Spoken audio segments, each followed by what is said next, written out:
Hi friends, welcome to our channel smart Jayashree. ఎలా ఉన్నారు? నేనైతే చాలా బాగున్నాను. మీరందరూ కూడా చాలా బాగున్నారు అనుకుంటున్నాను.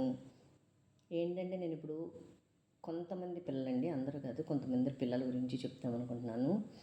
ఇప్పుడు పిల్లలు చాలా వాటికి చిన్న పిల్లలప్పటి నుంచే తల్లిదండ్రుల మాట వింటలేదండి.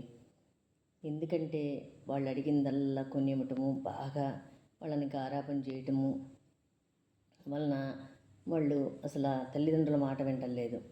చిన్నప్పుడే మనం వాళ్ళని జాగ్రత్తగా, అంటే వాళ్ళకి కొనిచ్చి, అది దాంతోపాటు మనం కొంచెం భయం కూడా, అమ్మో ఏమన్నంటే ఏమంటాను, కొంచెం భయం కూడా ఉండాలి పిల్లలకి. దాంతోపాటు మనం గారాబం చేసినప్పుడు గారాబం చేయాలి, అలాగే ఏదన్నా తప్పు చేసినప్పుడు దాన్ని ఖండించాలి.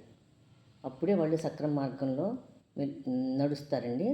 అదిగాక ఇప్పుడు మనము మన తల్లిదండ్రులకి ఎంత విలువైతే ఇస్తామో అది చూసి రేపు మన పిల్లలు మనకి అంత విలువ ఇస్తారండి. ఎందుకంటే ఇప్పుడు చాలామంది ఎట్లా ఉన్నారంటే, అందరూ అత్తమామలు ఇట్లా కలిసి ఉంటే, కొంతమంది కోడళ్ళు అవనండి, అత్తలు అవనండి, ఎప్పుడు పిల్లలు ముందు, ఇప్పుడు తల్లే ఉందనుకోండి, ఇప్పుడు కొడుకు కానీ కూతురు కానీ తల్లే ఉందనుకోండి, తన తల్లి అత్తగారిని సరిగ్గా చూడకపోవడం కానీ, లేకపోతే ఏదో ఒకటి మాట్లాడటం కానీ, ఏదో ఒక విధంగా సాధించడం కానీ ఇట్లా చేసేవాళ్ళు కొంతమంది ఉన్నారండి. తల్లి బిహేవియర్ని బట్టే పిల్లలు కూడా మెలుగుతారండి. ఇప్పుడు తల్లి ఎంత పద్ధతిగా తన తల్లిదండ్రులు కానీ, అత్తమామల్ని కానీ, తన ఆడబడుచులు కానీ, చుట్టాలను కానీ ఎంత ఇదిగా చూసుకుంటుందో, పిల్లలు కూడా దాన్నే ఫాలో అవుతారండి. అంటే ఇట్లా ఉండాలి, పెద్దవాళ్ళతో ఇట్లా చుట్టాలు వస్తే ఇట్లా ఉండాలి, లేకపోతే అత్తతో ఇట్లా ఉండాలి, వదినతో ఇట్లా ఉండాలి అని వాళ్ళు కూడా మంచి మార్గంలో నడుస్తారు. అలా కాకుండా మనం పిల్లల ముందే మీ అత్త అట్లారా, లేకపోతే మీ నాయనమ్మ ఇట్లారా, వాళ్ళు మనల్ని అదన్నారా ఇదన్నారా అని పిల్లల ముందు మాట్లాడామనుకోండి, పిల్లలు వాళ్ళకి విలువ ఇవ్వకపోగా చెడిపోతారండి.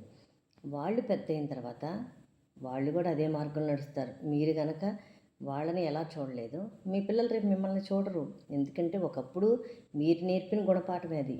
మీరు చెప్పి వాళ్ళకి చెడగొట్టినట్టే వాళ్ళు మీ మాటలు విని వాళ్ళు చెడిపోయి రేపు అమ్మ ఆ రోజు చూసిందా ఏంటి, ఈరోజు మనం చూడటానికి అని చెప్పేసి మీ మార్గంలో నడుస్తారు చెప్తే, వాళ్ళు ఈరోజు మనం ఇట్లా అన్నా నా కొడుకు నన్ను బాగా చూసుకుంటాడు, నేను ఎట్లా ఉన్నా కూడా నా కొడుక్కి నేనంటే ఇష్టం అని మీరు అనుకుంటారు. కానీ అది మీ చేతిలో ఉండదండి. అది రేపు వచ్చే వాళ్ళ చేతిలో ఉండదు.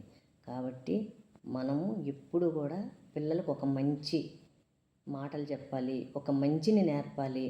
అందరితో, మన చుట్టుపక్కల వాళ్ళతో కానీ, ఇంట్లో వాళ్ళతో కానీ, చుట్టాలతో కానీ, అందరితో కూడా మనం మంచిగా మెలగాలి. పిల్లలకు కూడా అదే మంచితనం నేర్పాలి. అప్పుడే వాళ్ళు సక్రమైన మార్గంలో నడుస్తారు. ఒక పెద్దవాళ్ళకి ఒక విలువిస్తారు, దాంతోపాటు మనకి కూడా విలువిస్తారు. కాబట్టి మనం అందరం కూడా మన వాళ్ళని మంచిగా చూసుకుందాము. అప్పుడే మన పిల్లలు మనల్ని మంచిగా చూసుకుంటారు. అందరూ కూడా మంచిగా ఉండండి. ఎప్పుడు ఈరోజు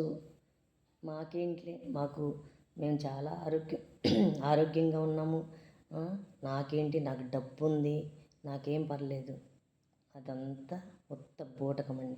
నా దగ్గర డబ్బు ఉంది, నాకేం పర్లేదు, నేనేంటి అని ఎవ్వరు అనుకోవద్దు. ఎందుకంటే ఏ టైం ఎలా ఉంటుందో తెలీదు. డబ్బు శాశ్వతం కాదు. డబ్బున్నందువలన మనం ఏది శాసించలేము. అదొకటి గుర్తుపెట్టుకోండి. డబ్బు కన్నా మనుషులు ముఖ్యము. ఎందుకంటే మనకి ఏదన్నా బాగోని రోజు మనకి డబ్బు తోడు రాదు. మనకు బాగోపోతే హాస్పిటల్కి వెళ్తాం, డబ్బు ఉపయోగపడుద్ది. డబ్బు ఉండాలి, డబ్బు ఉండకూడదని కాదు. దాంతోపాటు నలుగురు మనుషులు ఉండాలి. ఎందుకంటే మనకు బాగోపోతే మన మంచితనం ఒక నలుగురు, అయ్యో దానికి బాగాలేదు అని మనకి బాగున్నప్పుడు చేసి పెట్టడానికి, మనం సాయం చేయటానికి, మనకి సాయంగా ఉండటానికి ఉపయోగపడతారు. డబ్బు ఒక్కటే కాదు, మనుషులు కూడా ముఖ్యం అండి. మెయిన్ మనుషులు చాలా ముఖ్యం. మనుషులతో మనం ఎంత మంచిగా మెలుగుతామో అప్పుడే వాళ్ళు కూడా మనల్ని అంత మంచిగా చూసుకుంటారు. కాబట్టి ఎప్పుడు కూడా అహంకారం అనేది పనికిరాదు, నాకేంటి అనేది పనికిరాదు. ఎందుకంటే మన టైము మంచిగా ఉన్నన్నాళ్ళే మనం ఎట్లయినా మాట్లాడగలిగేది. మన టైం బాగున్నప్పుడు ప్రతి ఒక్కళ్ళు మనం లెక్క చేయని ప్రతి ఒక్కళ్ళు మనకు అవసరమవుతారు. కాబట్టి ప్రతి ఒక్కళ్ళతో మనం మంచిగా ఉండాలి, అప్పుడే మనకి మంచిది. కాబట్టి ప్రతి ఒక్కళ్ళు కూడా మంచిని నేర్చుకోండి, మంచిని నేర్పండి, పిల్లలకి మంచిగా ఉండండి, నలుగురితో ప్రేమ అభిమానాలు పంచండి. అలాగే మనం కూడా వాళ్ళ దగ్గర నుంచి ప్రేమను పొందుతాము. ఇది ప్రతి ఒక్కళ్ళు తెలుసుకోవాలన్న విషయము. ఇప్పుడు ఏంటంటే అత్తమామలు ఉండకూడదు, ఆడబొడుచులు ఉండకూడదు, ఎవ్వరూ లేకుండా ఉండాలి అనుకుంటున్నారు. అది కరెక్ట్ కాదు. ఇంట్లో అందరూ పెద్దవాళ్ళు ఉంటేనే మనకి ఏ సమస్యలు వచ్చినా ఏమొచ్చినా కూడా వాళ్ళు సరిదిద్దుతారు, మనల్ని సక్రమైన మార్గంలో నడుపుతారు, మనకి అండగా ఉంటారు, మన పిల్లల్ని చక్కగా చూసుకుంటారు. మనం ఏదన్నా పని చేసుకున్నా, ఉద్యోగానికి వెళ్ళినా, ఇంట్లో అయినా సాయంగా ఉంటారు. కానీ ఇప్పుడు పిల్లలకి అది తెలియట్లేదు. పెద్దోళ్ళు ఉంటేనే చాలా మంచిది మనకి.